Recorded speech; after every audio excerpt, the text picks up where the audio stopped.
Hi, Helena. Hi, Adam. And hi to all of our listeners. We've got a fantastic episode for you today, but as we are wont to do, we like to introduce ourselves before we kick off. So, Helena, why don't you introduce yourself? My name is Helena Dix. I am a soprano of international mystery who camps out on stages all around the world and is finally back in Australia causing mischief and chaos here.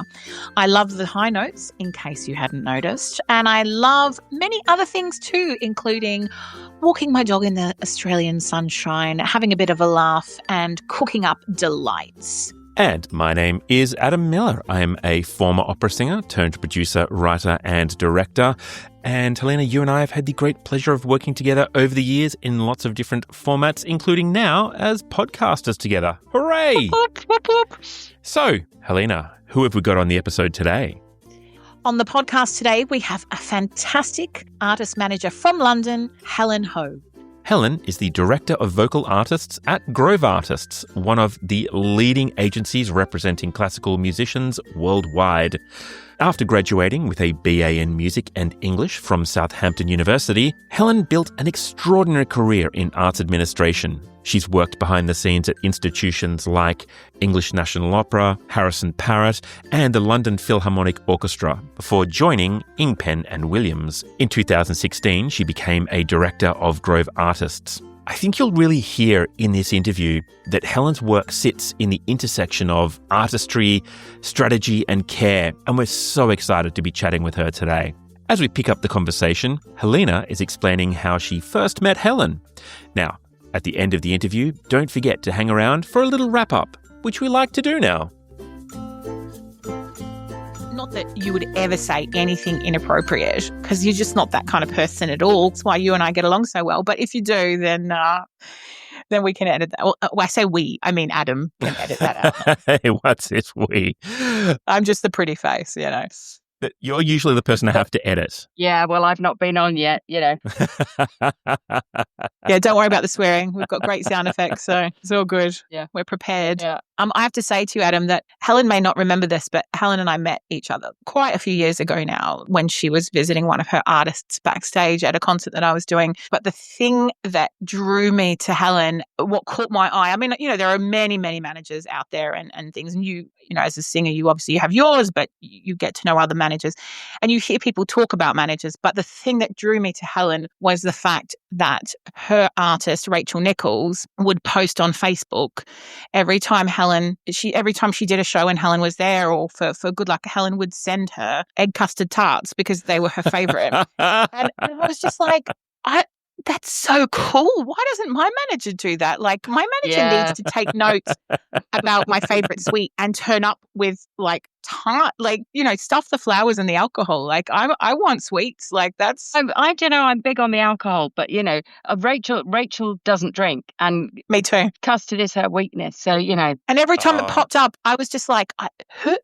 I need to be friends with this. Or this woman just needs to be my manager just to bring me custard tarts. Like, that's just.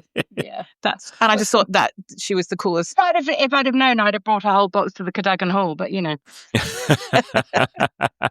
I have to say that probably leads me to my first question then, which is what makes a great artist-manager relationship? Is it all custard tarts? Is that how you do it? it's largely custard tarts. Yeah, metaphorically. Metaphorically, I love it. A lot of custard pie. But I think honesty and openness is what, you know, it is. I always say to young singers that I'm talking to, and whether I might be considered taking them on, or if I'm giving them some advice, and I've already said, look, my roster's full, I can't help, but these are the things that you want to bear in mind.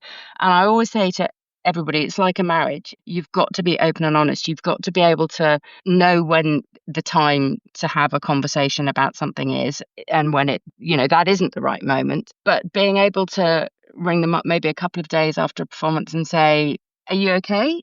It didn't sound quite like you. on Saturday or whatever it was. Mhm. Is there something Is there something going on? 9 times out of 10. I mean, of course, you have to be quite careful because sometimes they'll go, no, it's fine. Why? What was wrong? Oh, you can't say that to a tenor. Oh my God. No. Obviously, we're not really talking about tenors or sopranos, to be honest. But Wow. No, I mean, obviously you have to be sensitive, but you've got to be honest, and you've got to be able to have a relationship with your artists whereby they can say to you, listen, I'm not in a great place at the moment. There's something going on vocally. I don't know what it is. I might have to pull out of, the gig in 2 weeks' time if I can't get around it. And again, more often than not, they can. And actually being able to say to somebody, there is an issue. I don't know what it is. I can't get that top B flat and it's not in the right place at the moment. I don't know what it is. I think just being able to be open, honest, knowing them as a person. And the one thing I think is really important, and I think because in my career as an artist manager, and I am now pretty much exclusively singers. I do represent a conductor and a director and one collaborative pianist as well. But it's mainly singers. Lucky you. I was a singer, and that's what I was drawn to. What more could you want? Quite. But I did, back in the day when I was first working in the business, I looked after quite a lot of instrumentalists as well. And that is a slightly different relationship, and that's really interesting because the voice is part of your body, and therefore if the singer is not happy, if there's something going on personally, it affects everything that they do. And I think one of the really important things when you're talking to singers about the whole industry is just that, it's so important that they need to be in a good place mentally, personally, because you're exposing yourself on stage. Every time you get on stage, it's as if you're naked because your voice is part of you. And when critics come to a concert, they are, they're talking about a part of your body. Yeah. And it's something that you are doing personally. And somehow that's very different than putting a violin under your chin or, sitting at a keyboard. Yeah. And so I think that it's so important, if my singers will say to me that, I really need to go home at that time. I can't take that concert on. I can't do it because I need to be home. I've got to see my partner. I need to see my kids, whatever it is.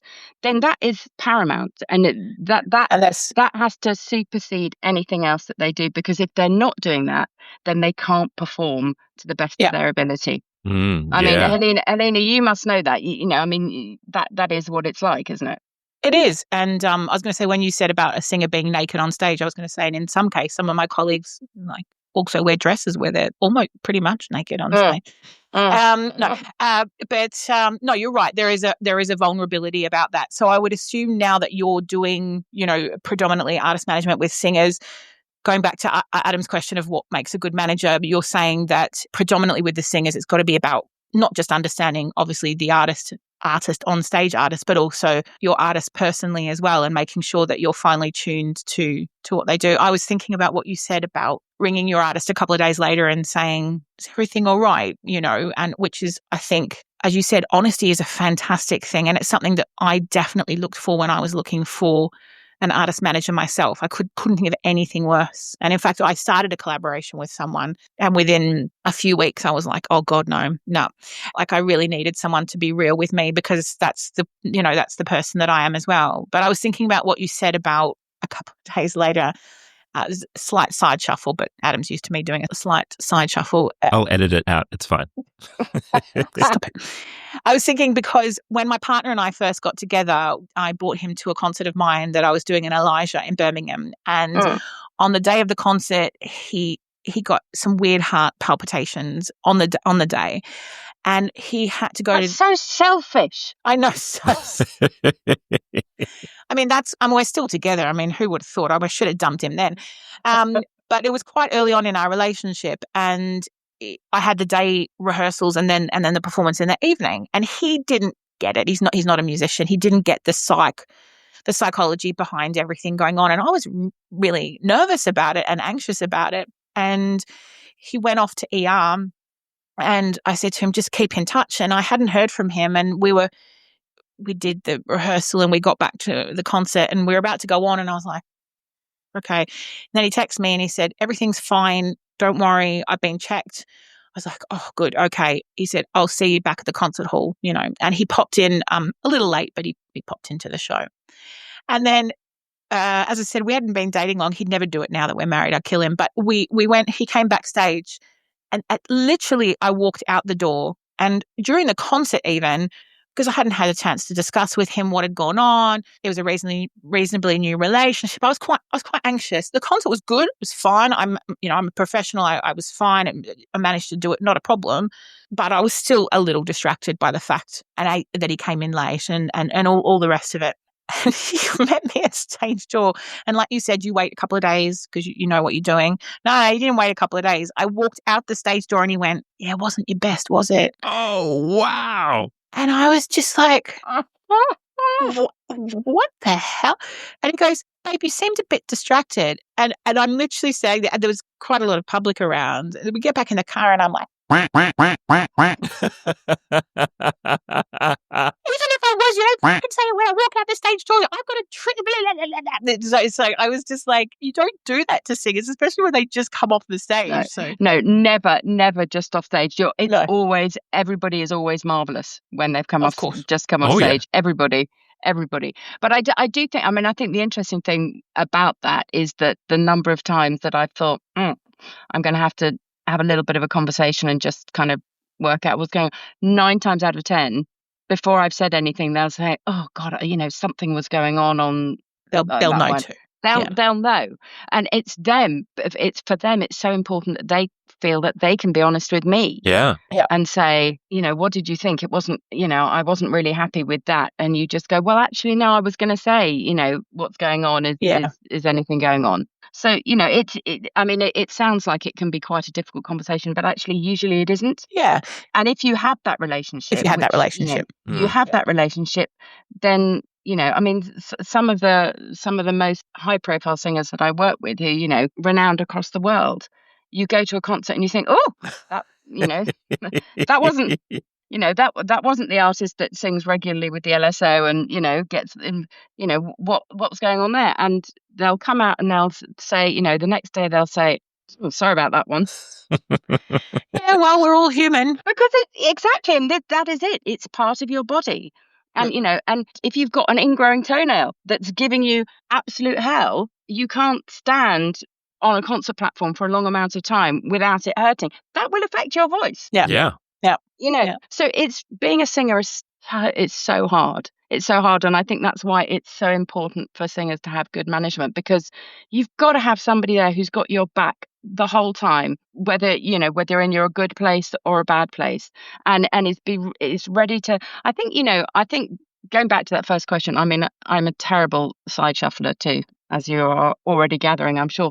But I think that, the most important thing is that relationship, and just being the honesty, the ability to be there, whatever it is. Just picking up that somebody is a bit stressed. And if that means actually you're just going to go backstage and see them beforehand and just take away a load of crap or get rid of other people or whatever that might be, just being able to be a bit flexible at the time, at the given moment, and just go, and knowing the right thing to do at the moment too. And sometimes not even having the singer verbalizing that to you, but you just going, I know what's got to happen.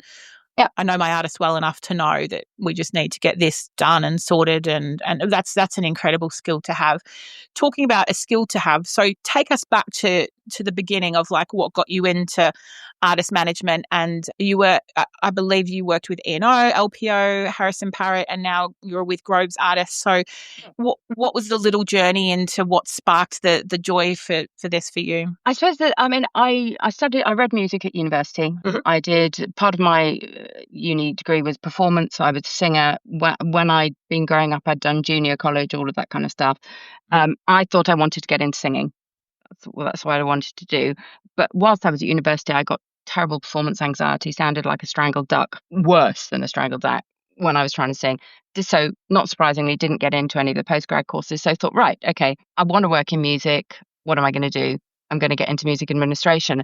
And those days, which was a very long time ago, everybody got the Guardian on a Monday, and it was all the kind of, media and arts jobs. And it was just applying for I didn't know, it was any job in classical music. It kind of didn't matter where it was because it was so hard to get into it. But you just knew that you wanted to stay in the industry. I knew that I wanted to stay in the industry. So the first job that I got was actually working for a classical record company. And then after a couple of years, I left that and I got the job, which at Harrison Parrott, setting up the new singers department there with John Berry. And then he got the job at E&O, and that was when I kind of transitioned in Harrison Parrott and worked with instrumentalists and conductors. Then I went to the LPO, then E&O for a bit, and then I was working at E&O with the late great Dennis Marks, who I absolutely adored. And I got the job at Scottish Opera, and by that point I'd kind of thought, opera and singers is where I feel happiest. It's because what I know. Yeah.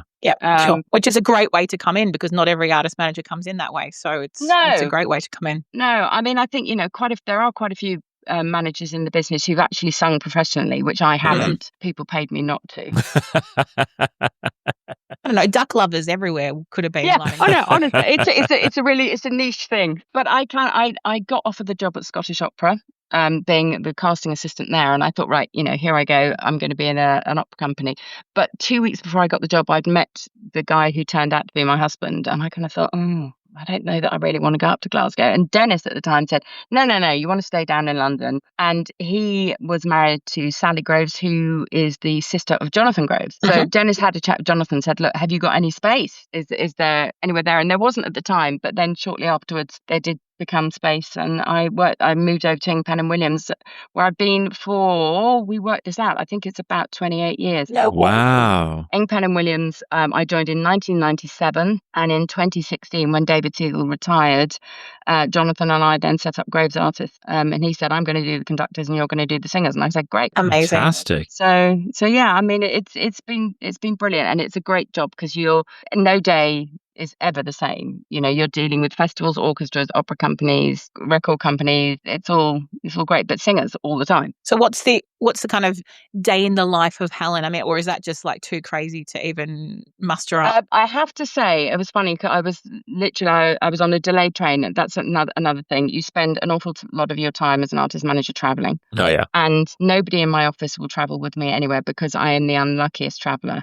So I mean, yesterday I was up at the Rydale Festival the last few days, going to a series of concerts there. Christopher Glynn, who I represent, he's a wonderful pianist, but he's also the artistic director of the Rydale Festival up in North Yorkshire. So I was up there, and 3 of my artists were singing in a concert yesterday afternoon, and very sensibly, neither of them were booked on the same train home as me, because my train got delayed coming back. So yeah, I mean, it's a day in the life.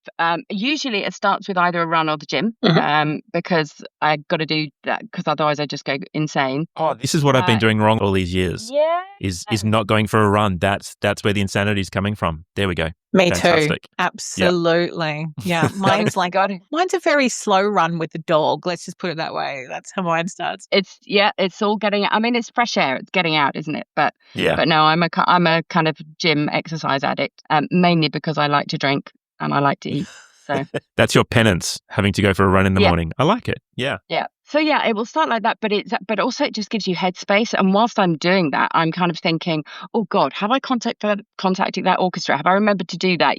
Because there's so much. There's always one of those jobs. So many moving parts. That there's always more that you can do. There's always another orchestra that you can write to. There's always another opera company that you can ring up. So and then it's basically getting through emails, checking whether anybody's got a performance. Because if they've got a performance and if I am going, that's fine. If I'm not going, then I want to just give them a little call, or just drop them a note just saying, my favourite one is to Henry Waddington, who you probably work with, and you'll have to edit this out, but we have a thing whenever he's performing, I listen, I either ring him or just message him and say, don't fuck it up. And that's what we do. That's literally what Helena and I do for each other. Well, don't be I just say, don't fuck it up.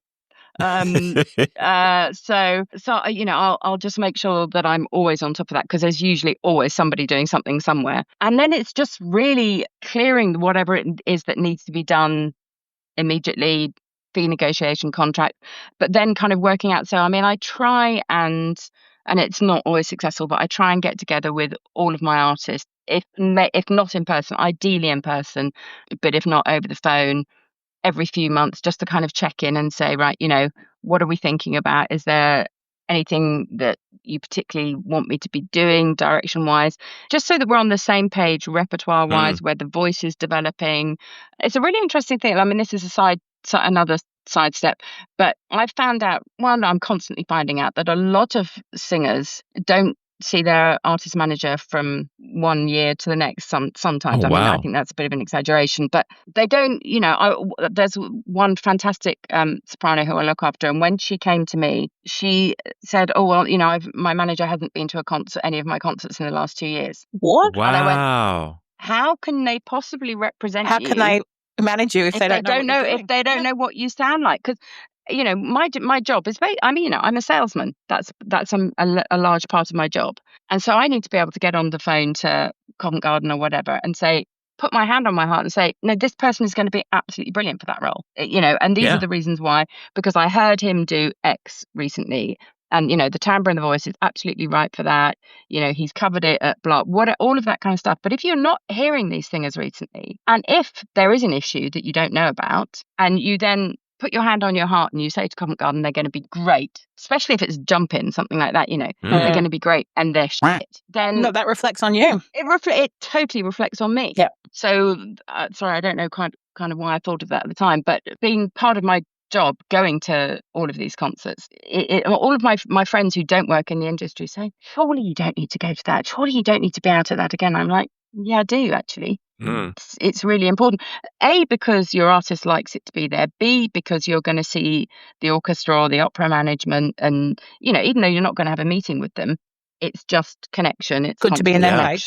Yeah. And C, because you've got to hear what your singer's doing. Yep.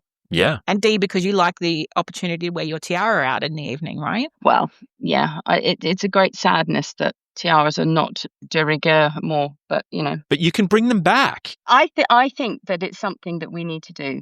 I do. I believe that Tiara Thursday or something needs to be a must. So Taco Tuesday, Tiara Thursday. I think we're there. Let's make that happen. Tanqueray Friday. Always. I love it. But yeah, no, I mean it's a busy job, but I'm one of those people that I'm much more productive when I'm busy than if I'm not. There's a huge amount to do. The job is never done. There's always something extra that you can be doing. And I think for anybody who wants to kind of get into artist management, if you're a relationship person, as we've discussed, then that's a tick. If you're attention to detail person, that's also a tick. If you've got a good ear, that's also a tick. It's just, I think, look, it's like with any job. If you love what you do, then you can give so much more to it. And I think the really interesting thing about what we do as artist managers is watching how the careers of these singers progress. And, from some of the singers that I look after, I've been working with for decades. Wow. And from when they were literally just come out of the Royal College or whatever. There must be something so fulfing about that as well. Yeah. I mean, it really is. They'll say, oh, well, thanks so much for everything that you've done. And you come go, no, it's all you. But actually, that sometimes you do have to take a step back and go, actually, do you know what? I helped in this, and that's a really it's a really good feeling, and it's that the whole business again about the relationship and the team, because you are a team. You are a team, 100%. So talk to us then about, you have that relationship with the artist. How do you balance the long-term priorities or the long-term development of an artist and the short-term pressures of the market? That is a brilliant question, and that is a particular problem for young singers these days, and I think much more so now than it has been at any time that I've been working in this industry. I mean, things are tougher than they've ever been for young singers. I mean, one of the things I learned first about this business was that saying no to an offer of an engagement was just as important as saying yes. Right. But saying no in the old days, when there was more work and the work that people were doing was remunerated better than it is now, it was easier to say no. And so, if you're a Mozartian tenor and somebody says, oh, look, but could you come and sing the Steuermann in Tristan? No. but these days, if somebody's thinking, well, God, they're offering me, I don't know, €2,500 a show, and I'm not working at that time. The temptation to say yes to these things that you shouldn't be doing, it's a really hard one. So that balance at the moment, I would say more than anything else, it's tough. And of course, it's tough for me because essentially what I'm doing, I'm running a business as well. I've got to pay the bills, I've got to pay my mortgage, etc., etc. But equally, I think the only thing is you have to think, okay, let's imagine the scenario. If we say yes to this particular project, which my gut is telling me is wrong for this artist, but if we say yes to this and it goes as I imagine it would, it's going to have a detrimental effect long term. Yeah. And what we are doing, what the reason that we do what we do is that we want all of our artists to have a long career, because a long career means that they're in work a long time, and that means I make more commission over 30, 40 years. Cool. Yep. That's the bottom line. Although you may have an artist who, and I've got a lot of artists who don't have work next season. I mean, they've got bits and pieces, but not, major work. And that's really unusual. I mean, 10 years ago, it wasn't like that. We'd be working 3 seasons ahead. Yeah, that's so true. And it's very much changed. COVID's changed it. Brexit has changed things massively for the UK industry. Oh, God, hugely, absolutely hugely. It's the biggest nightmare that could have happened to us.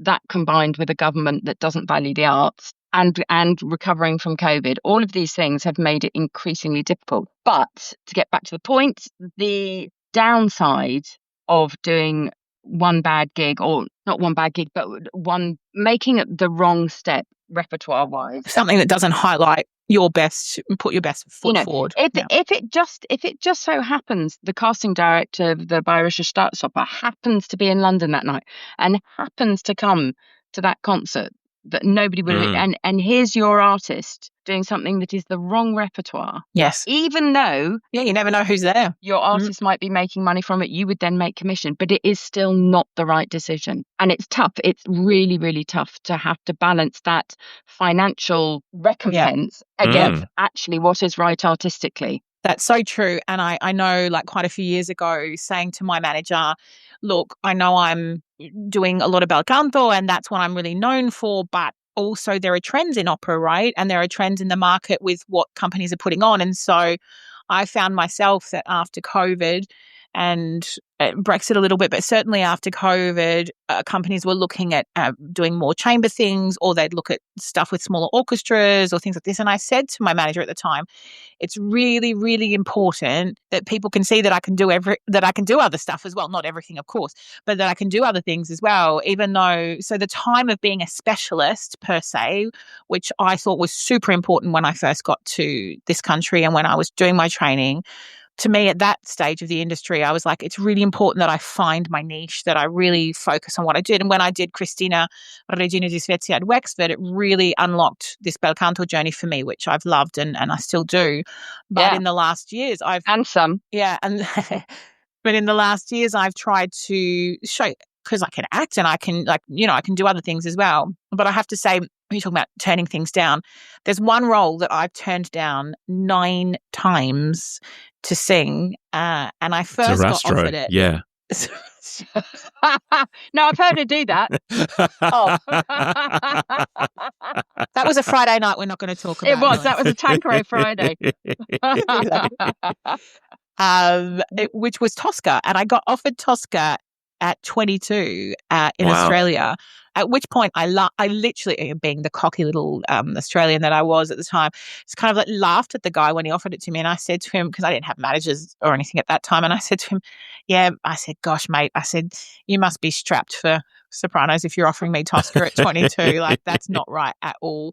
And it wasn't right. And I'm glad that I was clever enough and had a great singing teacher who was just like, stop it. Like, but it's funny, isn't it? How, and people, but you can do that. And I'm like, it's not a matter of whether you can. It's a matter of whether you should, and exactly what you're saying. Exactly that. Yeah, of course you can sing the notes. Absolutely, you can sing the notes. Yeah. No, not an issue. This, tenor in case. Yeah, you can sing the Steuermann. Does that mean you should? No. Yeah. Yeah. I have another joke with another one of my tenors, actually, because they're such easy game. I mean, it's um, but I also say, I said, look, if you don't behave yourself, I'm going to book you as Monsieur Triquet. And we always have this joke, and I'll ring him up and I'll give him a call and I'll say, well, guess what I've got? And he goes, oh God, not bloody Triquet. I love it. Little humorous threat in the background. I love it. It's always a threat. I mean, and one of these days I'm going to make it a reality. But I also represent some wonderful character tenors who adore singing Triquet, and for them it's absolutely right because they've got the dramatic presence and they've got what you need in that voice, and I love it. I mean, it's a great role. I adore Onyegin's opera, and Triquet is always a highlight of the opera for me. I absolutely love it. Again, he could sing the notes. Does that mean that you should? No, exactly. Yeah, and put it unless away. unless I'm really cross with him. I know you've had like an incredible amount, an array of different artists over the time that you've been managing. Is there any moment, I mean, I'm sure there are many, but do you want to share with us any moment that stands out to you as a really proud moment, or a moment where you've kind of not been proved right necessarily, but a moment where you sat in the crowd and watched an artist of yours who you knew could do this certain thing and it's been a really special night for you? I'm sure you've had a few of them, but is there anyone that you can remember? I have. Gosh, Ed Lyon, who's a wonderful British tenor that I represent, and he's just such a special singer and very clever. He is. He's a really intelligent, terribly musical singer, and I'm really excited for him at the moment that we've got some amazing things coming up in his diary, and I feel like it's been quite a slow burn, and he's finally getting lots of really wonderful recognition for all of the stuff that he's doing because he is a world-class singer. But when we got him Tamino at La Monnaie, which was in a Castellucci production, it was a new production at La Monnaie doing that, and we'd worked really hard to persuade the team that he was going to be the guy for this job, and he was he absolutely nailed it. And I can remember just sitting there going, yeah, that was a good night. That was a very good night. When Roddy Williams sang Papageno at Covent Garden a few years ago, that was really, really special too. I would have loved to have seen that. Oh, he was just, you can see it on there's a video of it. Oh, fantastic. I will look that up. Absolutely. So you can see it. But sometimes just going to hear one of your younger singers just singing a small part in something at the Wigmore Hall for the first time, and just seeing them blossom in those kind of surroundings on a big stage for the first time, even if they're only singing a tiny role. I mean, I think there's one of my young mezzos, and I saw her sing in the Serenade for Music. So it's literally a tiny part, but in a sort of hallowed company of lots of other really, really wonderful singers and things like that. And you just think, gosh, this is really, really great. I think the other thing that because it's such hard work, and when I managed to kind of pull it off, I feel very proud, is recital tours, because they're really hard. So, I mean, although a lot of my singers do work in opera, a lot of them are wonderful leader singers as well. And it is hard to get leader recitals now, because for whatever reason, it's not box office gold. What I've learnt about leader and recitals is that, obviously there are a huge amount of words and music, and you've got this one singer doing the whole thing, and it makes a world of difference to them if it's not just one concert. So if you've got one concert, and then you can build around it 4 or 5 other recitals, within the UK or Europe or whatever, so that they've got a few stabs at it before it gets to the Wigmore Hall.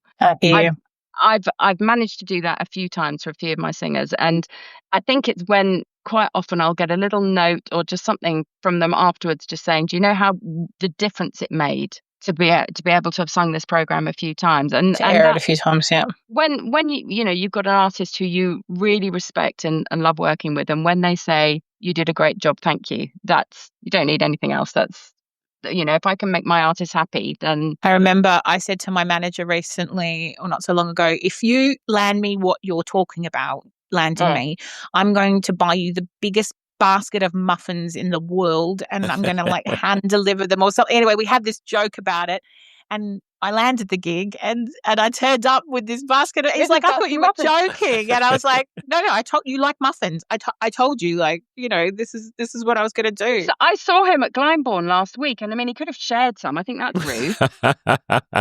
It was quite a while ago, to be fair. So moldy muffins. Okay, moldy not muffins. so much there. Yeah. I was thinking about when you talk about all your different artists and all the different things, and the fact that you're probably at the theatre almost every night and dealing with things backstage and front of stage and stuff. What is the strangest request that you've ever had from one of your artists? Like something where you're like, oh, never had to do that before. Oh my God. Because I think artist managers do different things for different, like I've had 3 artist managers in my career.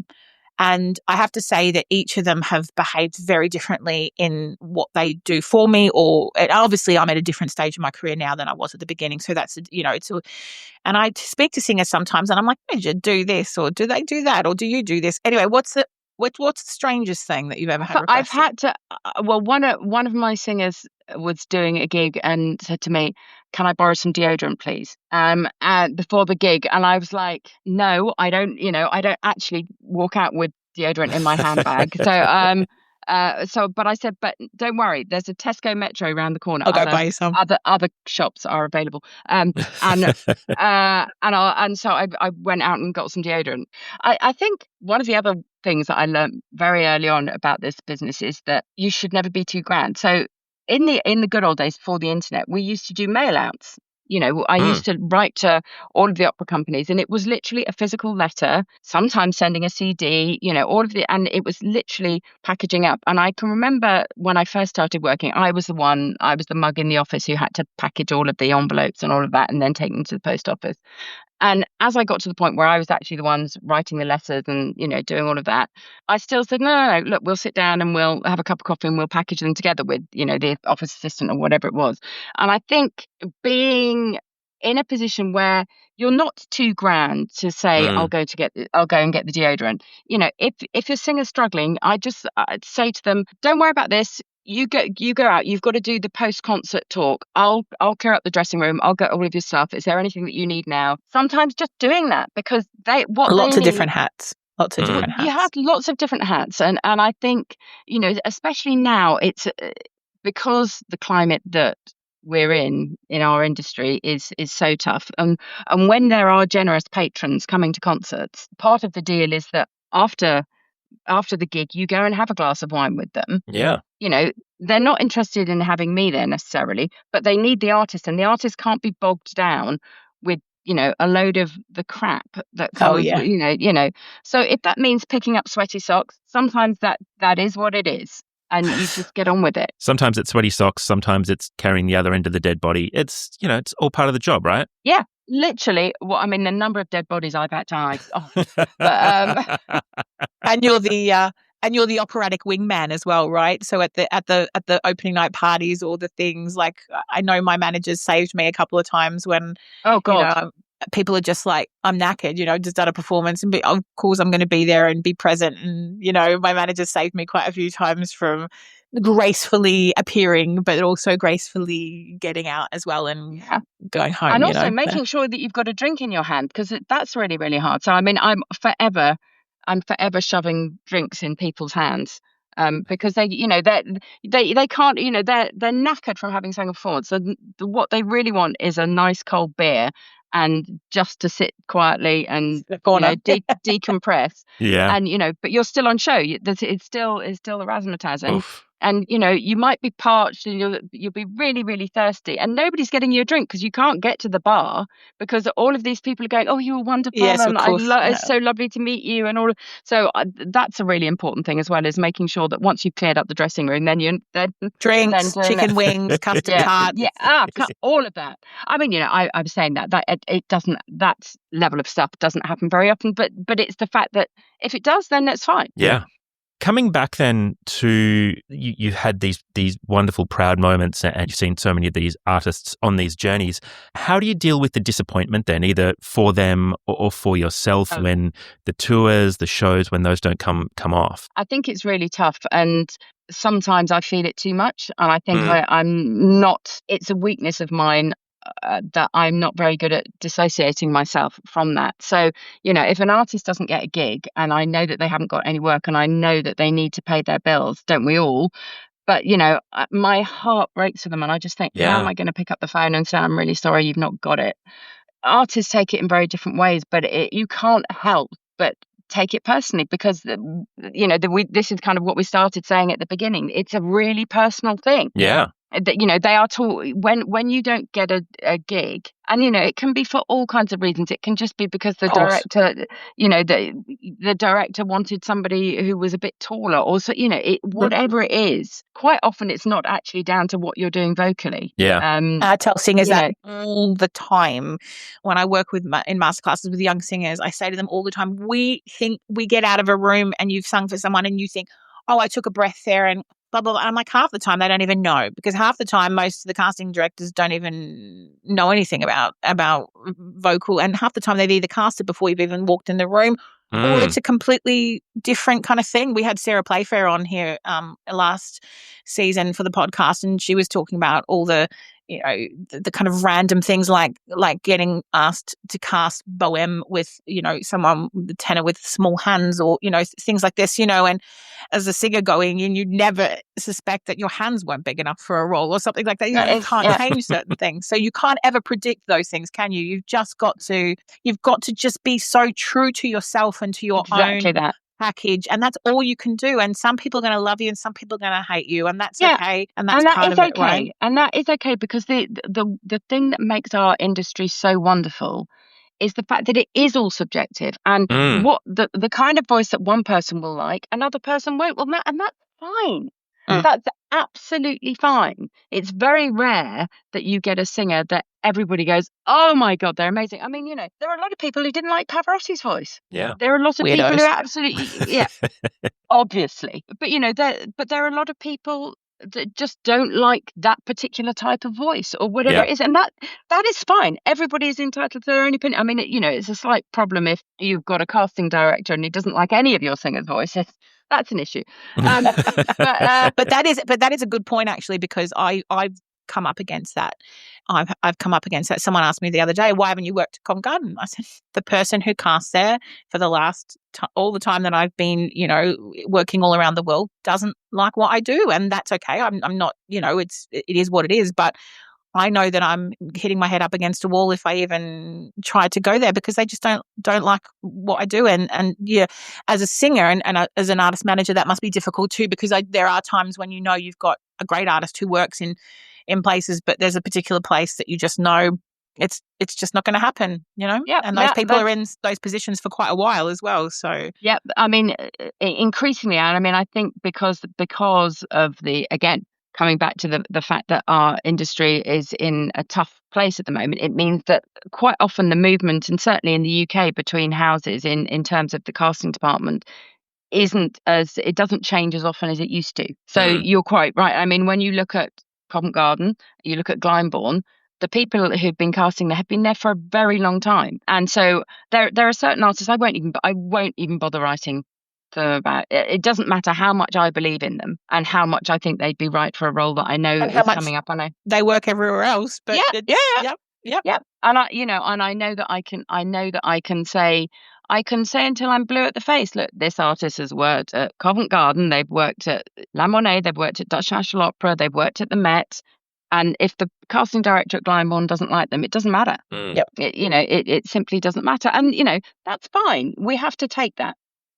Because that is, as we were saying, it's subjective, and everybody's got individual ears and everybody likes different sounds, and that's fine. But it is frustrating. I have a question for you. In the kind of the older days when I was first starting, one of the things that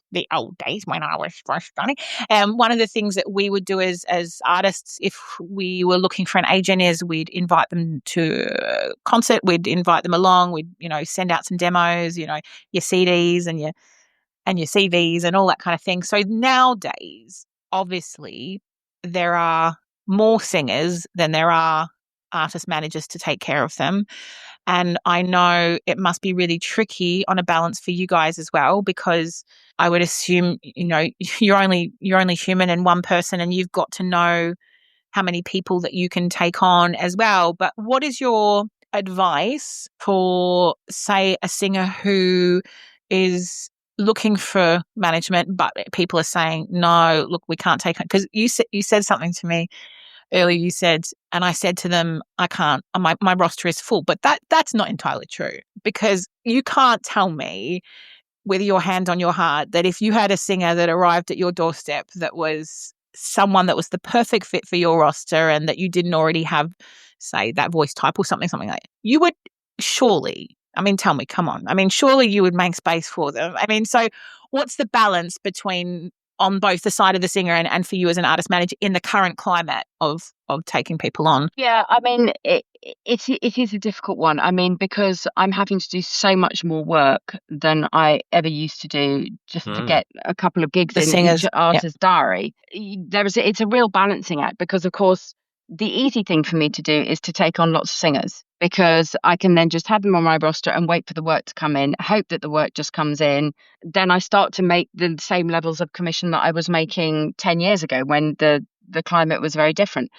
However, I don't feel that that's responsible to do that when I've already got an agreement with all of my singers, because for every singer that I take on, that's less time that I can spend on the others. Yeah. Now, if Jonas Kaufmann were to come to my door and say, would you like to take me on? I would obviously keep him dangling for a bit. But you don't want to look like, you're too desperate. Then after a few weeks, you'd ask him to meet you on Taco Tuesday. Yeah. After a few weeks, I'd sort of say to him, well, I might need to come and hear you. But no. But, obviously, it's really, really difficult, and it's a case-by-case basis. I think the vicious circle of it all is that the people who really need the management are young singers who need the guidance. They need to know where to go. They need to have somebody to help them direct their careers and help them to make sensible decisions. They are more work than an older established singer, because an older established singer, somebody who's already respected in the industry, who's already sung lots of roles, is well known, the getting work for them is considerably easier. Of course. Because they've got a track history. Yeah. Getting work for young artists who nobody's ever heard of until they get that big break and then work. And sometimes that big break doesn't happen. It doesn't matter how good they are. Sometimes, for whatever reasons, it just doesn't happen. Yeah. So I make these decisions on a case by case basis, but always with the understanding. I mean, this season particularly, as I said, I've been absolutely flat out, and so much you get to a point where you think, well, hang on. I mean, I'm at performances a lot each week. It's going into the weekend. I do have a family. I do need some downtime. I need recovery from Tanqueray Friday. It's a real fine balancing act. But of course, the thrill of being involved in the career of a fantastic artist, it's like a drug that you don't want to not be involved. You don't want you kind of don't want to turn it down, because somebody else will then get that joy and the excitement and the buzz that you can get from it all. Yeah, that's amazing. So, I mean, that's about, but I think another point, which I just think is worth mentioning about young singers who, as I say, they're the ones that often really need the advice and really need the guidance and the management. I will never hear singers in audition, ever. Because I don't believe that auditions are representative. It totally falls. If I'm seriously considering a singer, I either want to see them in a concert or I want to see them in an opera production. Fantastic. One aria. If you sing one aria in a shitty room with bad acoustics, I can't make a decision on that. Yeah, no, that's so true. But if you can see what somebody does over the course of a 3-hour opera, in the course of that 3-hour opera, there will, nobody's going to be on fire the whole way through, unless you're Helena, obviously. But good answer. That was the right thing to say. Well done. Yep. I'll send you some custard tarts later. Thank you. It's great seeing in the trajectory of those 3 hours, 3.5 hours, whatever it is, and seeing where the voice goes, how the artist develop that, what they do with the text, how they convey that relationship. I don't think you get that in an audition. Yeah, I agree.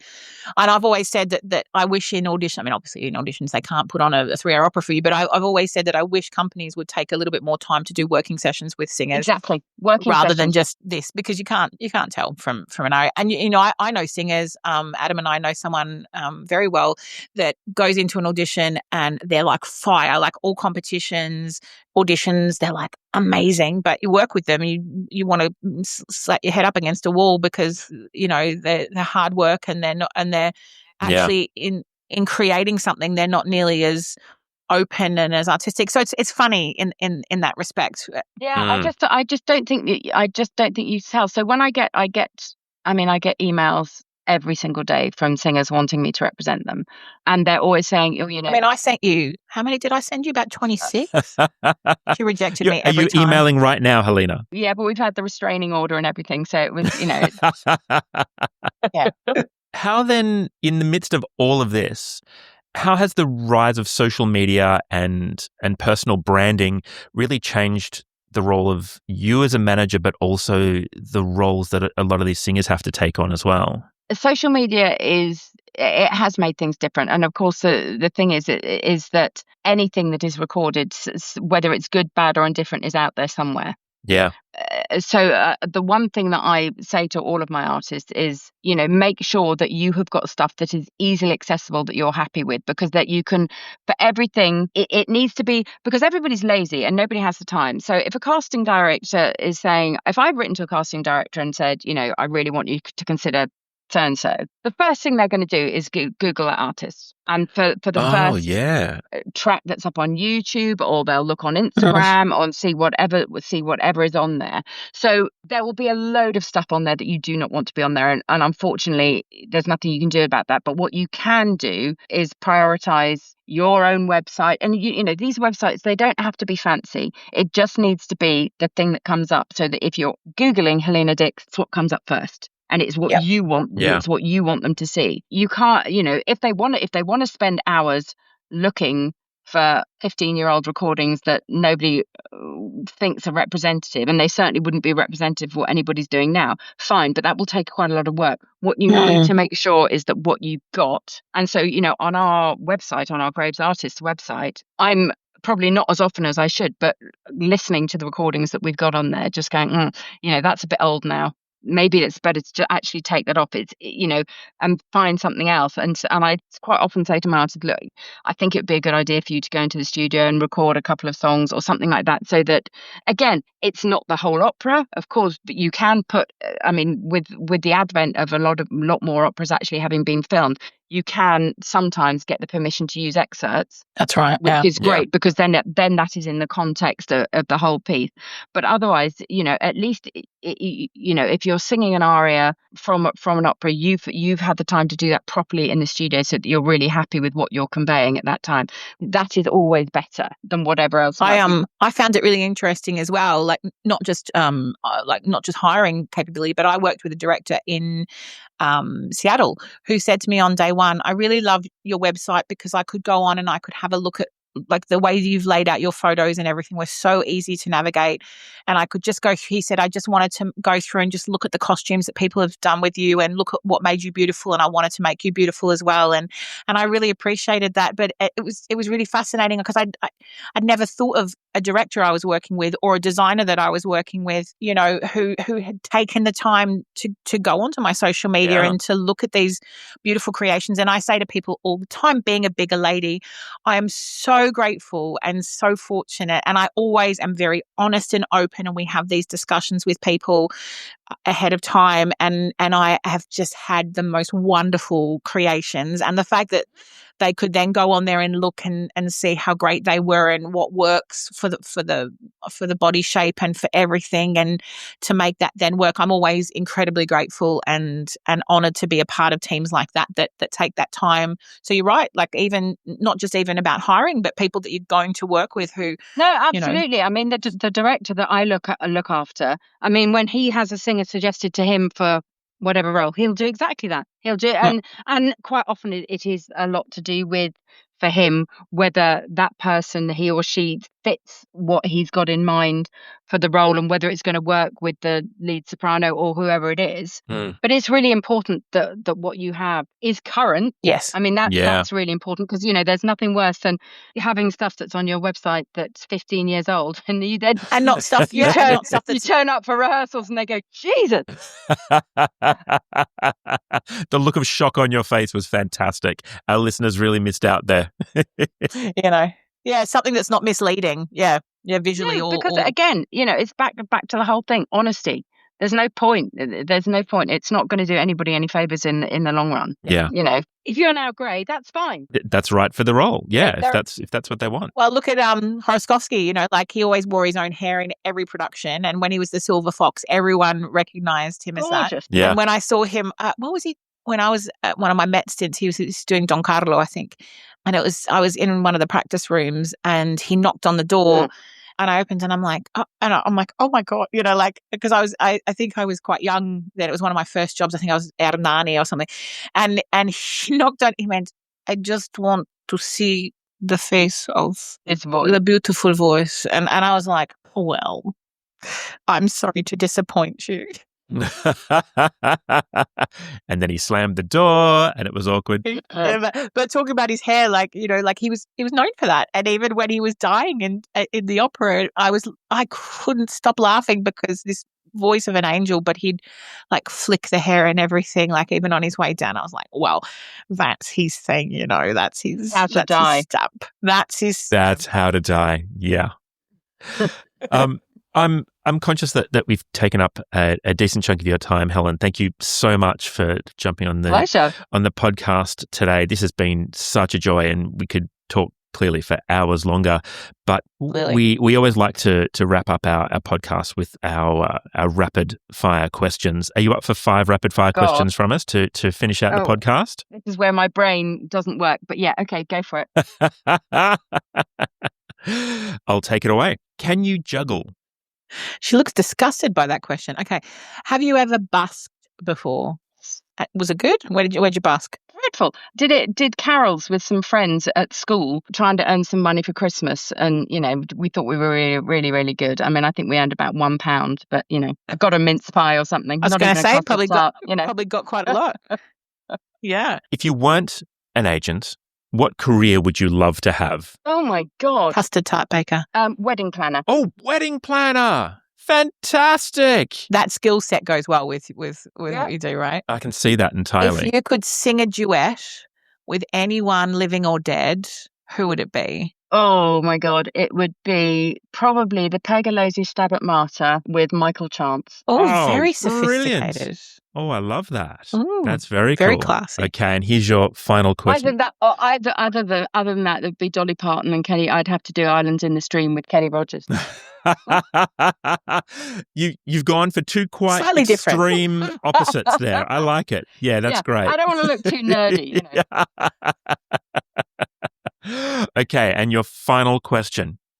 If you had to enter every room for the rest of your life with your own personal theme song, what would that theme song be? It would have to be Cheryl Lynn, Gotta Be Real. It's one of my favourite disco tracks. I absolutely love it. And it's a really good song for walking and strutting too. So it'd be that. Great.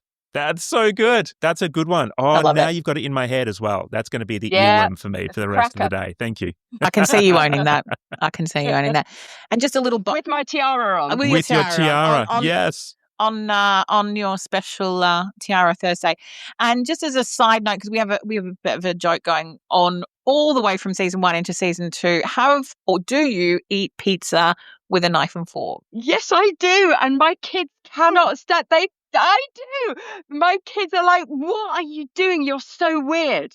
Yes, because we literally will get takeaway pizza night, and they're all with their hands, and I am knife and fork, and they think that I am the weirdest person.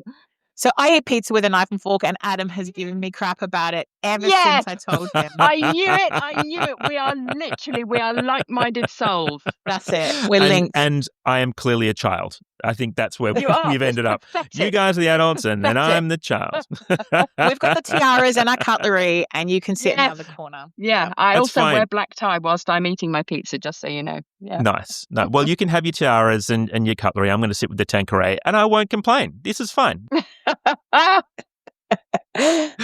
Oh, look, thank you so much for coming on the episode. It's been just a joy to absolute chat pleasure. with you. It's been so nice to meet you as thank well. you. This is great. Yeah, that's great. All right. Thank you so much, Helen. Thanks for coming. It's been great to chat. Bye. Okay.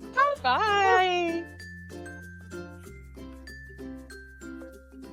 Oh, that was so much fun. I really enjoyed that. That was good for my soul. Absolutely. Really enjoyed that conversation. You know, there are so many artist managers around who have variable personalities, but Helen has been one, as I said in the podcast, that has stuck out to me from the beginning. From egg custard tart delivery to picking up people's socks, as she so rightly said. Oh, yeah. I really loved her talk about honesty between artist and agent.